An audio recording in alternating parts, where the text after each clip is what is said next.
Jornal 10 no ar, seja bem-vindo. Começamos com as manchetes. Presidente da República recebe visita do enviado especial do Presidente do Quênia. Fundo chinês financia projeto de David Show em Cabo Verde. A Eunice Silva e delegação das Canárias visitam Ilha do Fogo. Gâmbia e Yahya Jammeh anuncia saída da cena política. Itália, polícia confirma a morte de 6 pessoas em queda de helicóptero. Terrorismo, há 7 mortos confirmados do ataque ao hotel na capital da Somália.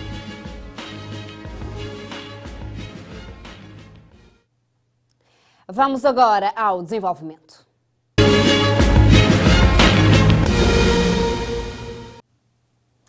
Olá, caro telespectador, seja bem-vindo ao Jornal 10, mais uma edição desta semana. O Presidente da República, Jorge Carlos Fonseca, recebeu hoje uma visita especial do Secretário de Gabinete da Mineração, Dan Kazungu, com o objetivo de pedir apoio a Cabo Verde na nomeação da Secretária de Gabinete do Ministério dos Negócios Estrangeiros e do Comércio Internacional do Quênia, Amina Mohamed, a Presidente da Comissão da União Africana.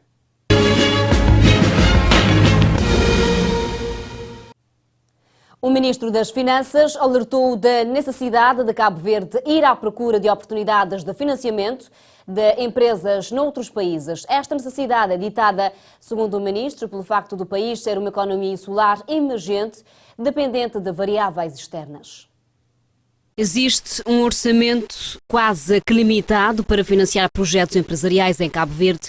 Por isso, o Governo traz algumas entidades para financiar os mesmos projetos, avança o Ministro das Finanças, Olavo Correia e Silva. Projetos empresariais que sejam de qualidade, bem montados e com capacidade para gerar emprego, gerar riqueza, se não tiverem oportunidades em Cabo Verde, podem ter oportunidades fora de Cabo Verde.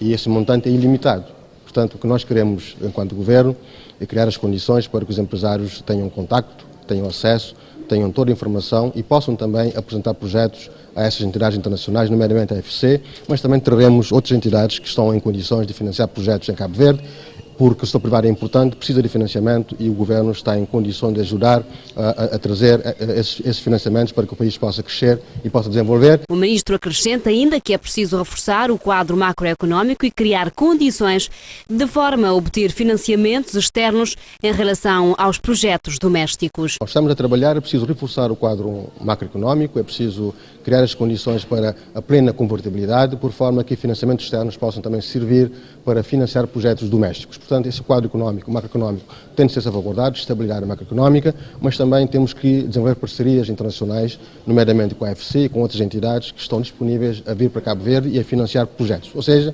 a restrição que existe neste momento em relação ao mercado financeiro doméstico não é razão suficiente para que os projetos não sejam financiados. Temos oportunidades a nível internacional para que projetos bem montados, com qualidade e bem estruturados possam ter financiamento. Isso para nós é muito positivo, porque precisamos de mais financiamento privado e de mais empresas privadas a crescer, a desenvolver, a produzir e a exportar. Turismo, agroindústria, tecnologia e comunicação são alguns dos setores identificados para o financiamento. O turismo é importante, o setor da agroindústria, as tecnologias de informação e comunicação, mas também o setor da cultura e das indústrias criativas. São setores portadores de futuro, geradores de emprego e que também são setores prioritários pela própria AFC. Eu penso que podemos aqui trabalhar no sentido de criar as condições para que projetos bem montados possam ter financiamento, isso é importante. O Governo vai mobilizar de imediato cerca de 700 milhões de dólares de investimento direto exterior para o financiamento de projetos empresariais. Cabo Verde Trade Invest organiza roadshow no âmbito da promoção do investimento. Participaram empresários do setor privado cabo-verdiano, a Corporação Internacional de Finanças e a Multilateral Investimento Agência de Garantia. A presidência esteve a cargo do Ministro das Finanças, Olavo Correia. A atividade tem como objetivo alavancar o setor empresarial nacional, bem como proporcionar melhorias de condições das empresas, permitindo um aumento considerável de posto de trabalho e, consequentemente, uma diminuição de desemprego no país e aumento de nível de vida das pessoas. A presidente da Cabo Verde Trade Invest disse que trata-se de uma oportunidade a não perder pelos setores privados cabo-verdianos.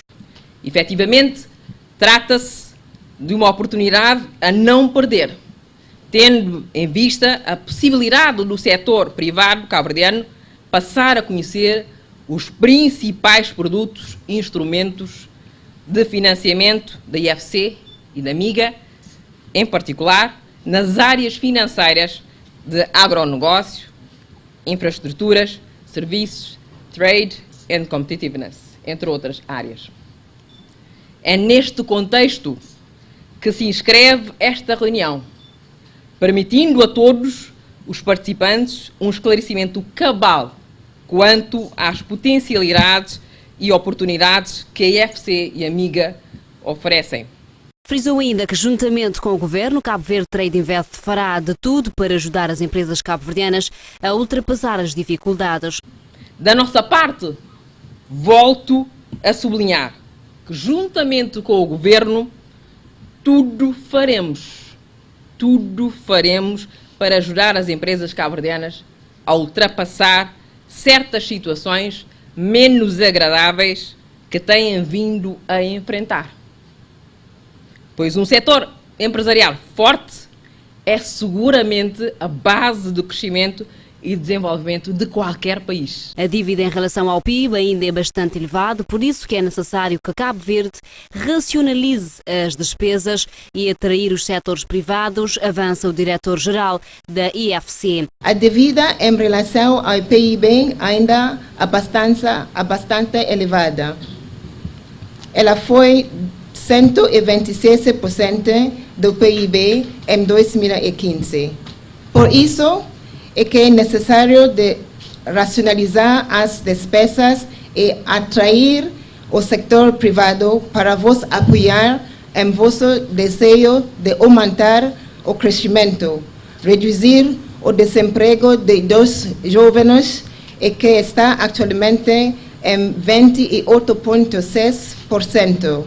ou aumentar a prosperidade. O evento constitui apenas uma primeira etapa da longa caminhada em respostas aos desafios que as empresas africanas apresentam nesta era da globalização, onde Cabo Verde quer ter um papel diferente, mais presente e ativo. O fundo chinês de $1.000 milhões destinado a investimentos de e para o universo lusófono está prestes a aprovar o projeto David Show em criar um hotel de 5 estrelas em Cabo Verde. Referindo que há meia dúzia de projetos na fase final de análise, o diretor-geral adjunto do Departamento de Gestão de Fundos chamou a atenção para de uma empresa de Macau que investiu lá em Cabo Verde, no hotel de 5 estrelas, numa referência ao projeto do empresário David Show. O projeto de David Show, cônsul honorário de Cabo Verde, prevê a construção de uma estância turística no Ilhéu de Santa Maria, situado de frente da capital, cidade da praia, que cobrirá uma área de 152.700 metros quadrados e inaugura a indústria de jogo no país. O anúncio foi feito hoje em Macau, durante uma sessão de apresentação do Fundo de Cooperação para o Desenvolvimento entre a China e os países de língua portuguesa aos empresários de Macau, no valor de quase 930 mil milhões de euros, de modo a que estes possam também concorrer a financiamento para projetos em países lusófonos. A Ministra das Infraestruturas, Ordenamento do Território e Habitação, Eunice Silva, acompanhada de uma delegação do município de Lanzarote, Canárias, efetua de 24 a 27 de janeiro uma visita de trabalho à Ilha do Fogo. Irá trabalhar com autoridades locais, tendo em vista a elaboração do Plano Estratégico de Desenvolvimento da Ilha do Vulcão. Durante a sua estada no Fogo, Eunice Silva, a delegação das Canárias e representantes da MIOT terão encontros técnicos com a equipa camarária de São Filipe, de Santa Catarina e dos Mosteiros. Depois disso, a delegação que acompanha a Ministra das Infraestruturas, Ordenamento do Território e Habitação deslocará a várias localidades dos 3 municípios existentes na ilha, inclusive a Acham das Caldeiras, cuja população está em protestos permanente na sequência dos problemas surgidos com a última erupção vulcânica, de que estão por ser resolvidos pelo Governo. Um novo assentamento habitacional para os desalojados é um deles. A delegação da EPA reúne-se com as autoridades nacionais ligadas ao setor da água e saneamento e partilhar a sua experiência em trabalhar com fundos rotativos ao financiamento do setor da água e saneamento. O encontro teve lugar no Ministério da Agricultura e Ambiente. Cabo Verde, sendo um país em que o investimento no setor de água e saneamento é uma das grandes prioridades, é fundamental fazer cooperações. No encontro com a delegação da EPA, o Ministro da Agricultura e Ambiente afirma que nos próximos 20 anos Cabo Verde terá um grande desafio no que tange a mobilização de recursos para este setor. Para resolvermos os problemas prioritários e as nossas necessidades em infraestruturas e outros instrumentos de gestão no setor da água e saneamento e melhorar a qualidade dos serviços que são prestados à população e, sobretudo, meter água na economia, precisaríamos nos próximos 20 anos cerca de 70 mil milhões de escudos. Afirma ainda este governante que até lá é preciso investir cada vez mais neste setor, sob pena de ter mais prejuízos. Por isso também é essenciais as parcerias. Este ateliê estamos a organizar para ouvirmos a experiência ligada ao EPA nos Estados Unidos. Vamos também poder ouvir a experiência das Caraíbas. Experiência esta que consideramos interessante, tendo em conta que é o contexto de ilhas e nós somos um pequeno país insular em desenvolvimento que enfrentamos também grandes desafios a nível de adaptação às mudanças climáticas. Por conseguinte, essas experiências ajudam-nos também a melhor escolher as opções técnicas e políticas para a instalação e funcionamento do fundo.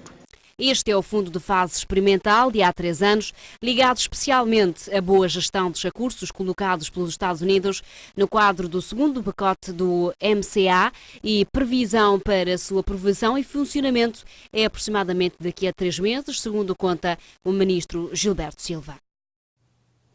A rede de mulheres parlamentares, juntamente com a ICIEG e organizações da sociedade civil, foram recebidos hoje pelo Presidente da República, Jorge Carlos Fonseca. O objetivo é a entrega da declaração de Rui Vaz. Esta entrega da declaração de Rui Vaz vem na sequência do ateliê de formação sobre mecanismo de paridade, promovida pela ICIEG em parceria com a RMP, que aconteceu na localidade de Rui Vaz, Concelho de São Domingos, nos dias 11 e 12 de janeiro. A presidente da Rede de Mulheres Parlamentares, Lúcia Passos, explica o objetivo desta entrega. O objetivo da entrega da declaração de Rui Vaz ao Sr. Presidente da República é para podermos contar com a sua influência de magistratura no projeto que nós temos em mente, que é termos uma lei de paridade daqui a 2 anos. Durante a formação em Rui Vaz foi traçado um plano de ação que será implementado ao longo de 2 anos. Lúcia Passos desdobra pormenores do plano de ação. A paridade, pensamos em 50-50 para homem e mulher e lista zebra.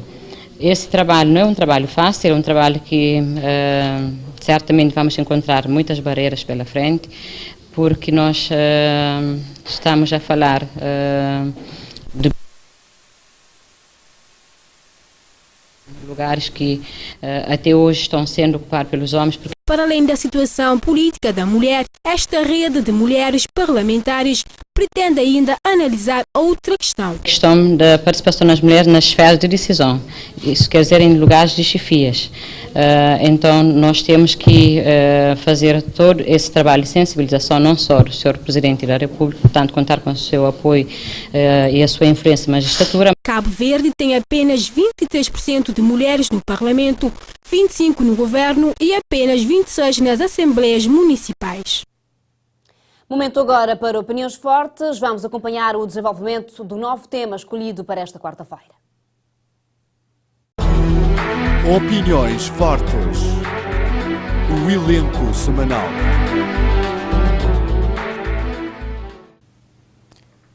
Caros telespectadores da TIVER, sejam bem-vindos a mais uma edição do programa Opiniões Fortes. Como sempre, estamos aqui todas as quartas-feiras para analisarmos os principais acontecimentos da semana. E hoje, como não poderia deixar de ser, o tema do momento é a tomada de posse do novo presidente norte-americano, o 45º presidente eleito Donald Trump. Muito se disse durante estes dias em relação à qualidade do seu discurso, a profundidade do seu discurso, muita crítica. Não me lembro de ter ouvido muitas apreciações positivas em relação ao discurso de Trump. Portanto, parece-me que seria repetitivo vir centrar-me apenas nos aspectos do discurso de Trump que eu acredito que a maior parte dos nossos ouvintes e telespectadores já tiveram acesso, quer ao discurso, quer à crítica posterior ao discurso, que basicamente não abonam a favor daquilo que são as expectativas, penso eu, creio eu, da maioria dos cidadãos, quer americanos, quer não. Mas, para além do discurso, há alguns aspectos aqui que eu gostaria de ressaltar. Uma questão que parece-me, quer dizer, faz sentido pôr. Estará Trump em condições de cumprir os 4 anos do mandato? Aparentemente sim, porque na história dos Estados Unidos nós temos alguns casos de impeachment, muito poucos, alguns casos de assassinatos de presidentes, mas, regra geral, a democracia americana é muito consolidada.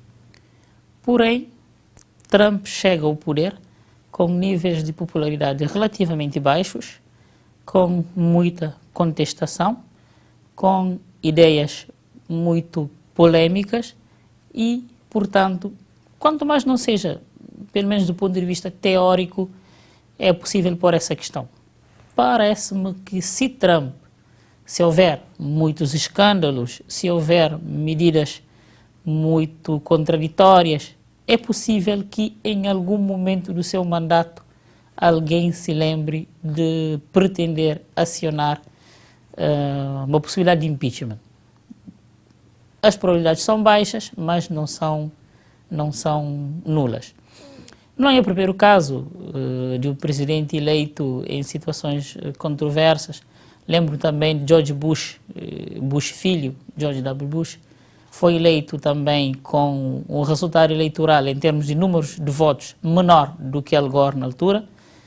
Da mesma forma que Trump também foi eleito agora com menos votos que Hillary Clinton. Mas George W. Bush teve a particularidade de, poucos meses após a sua eleição, termos tido o 11 de setembro, que acabou por ser um acontecimento que uniu os americanos à volta do seu presidente. Vamos ver aqui em relação ao Trump como é que será. Paralelamente, também, devemos também analisar o discurso de despedida de Barack Obama. Ora, o discurso de Barack Obama, ele disse que vai continuar ativo, que vai continuar disponível. No fundo, há ali uma ideia de que Barack Obama pode voltar a vir a ser candidato dentro de 4 anos. É uma possibilidade que ficou no ar.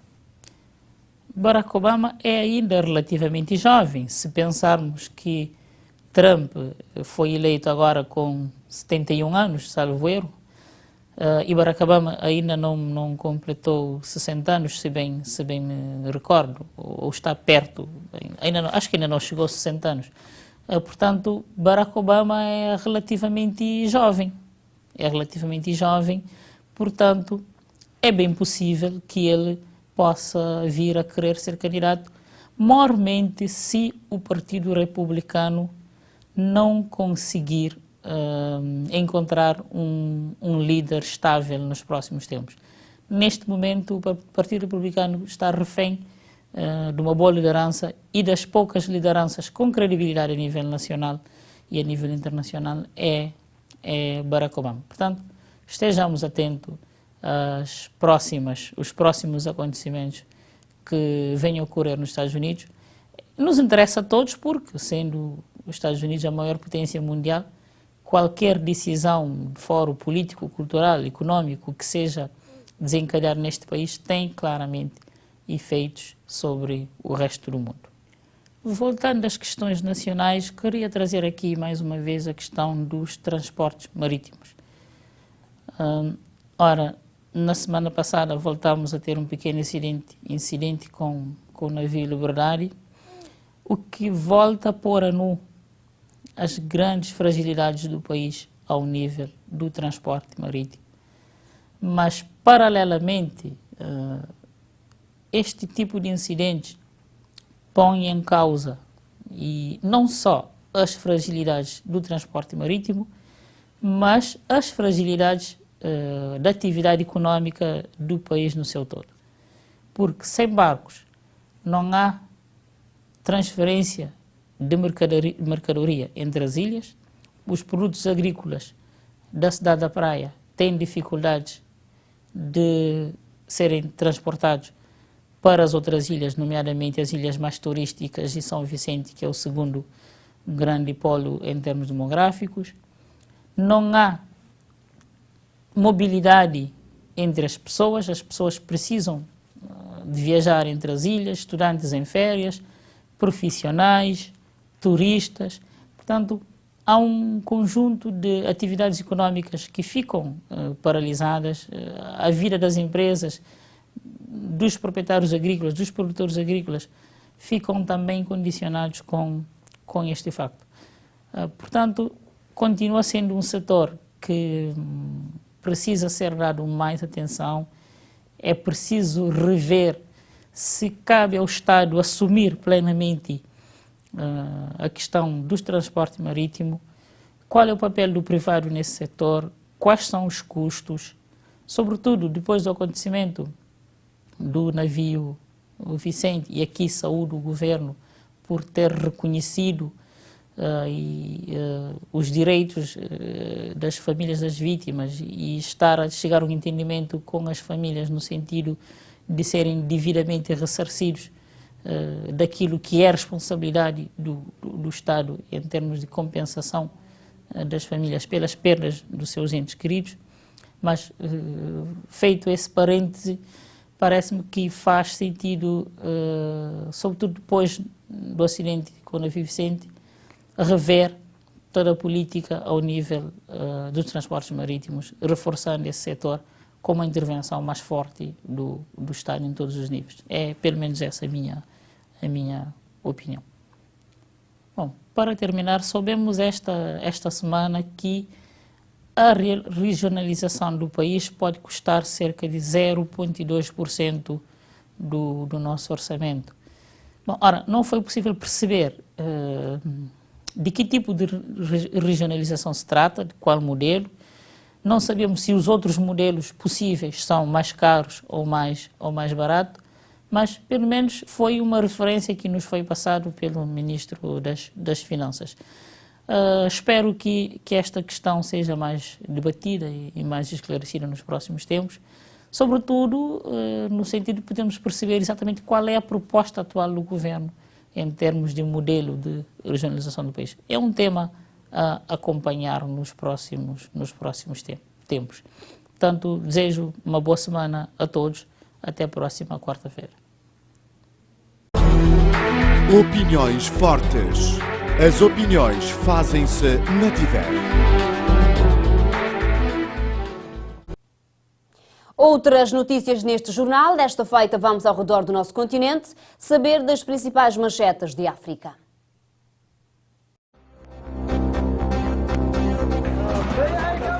Somália, militantes explodem carro armadilhado e entram de seguida no hotel Daya, em Mogadiscio, matando pelo menos 10 pessoas. A Gâmbia, residentes colocam esperanças na nova administração Barrow, apesar daquela já enfrentar alguns problemas. República Centro-Africana, a diretora do FMI, Christine Lagarde, em visita curta à África, em Bangui, fala de vulnerabilidade económica. Moçambique, presidente turco Erdogan pede ao homólogo moçambicano Filipe Nyusi para atuar contra o exilado clérigo Fethullah Gulen, que responsabiliza pelo falhado golpe do ano passado.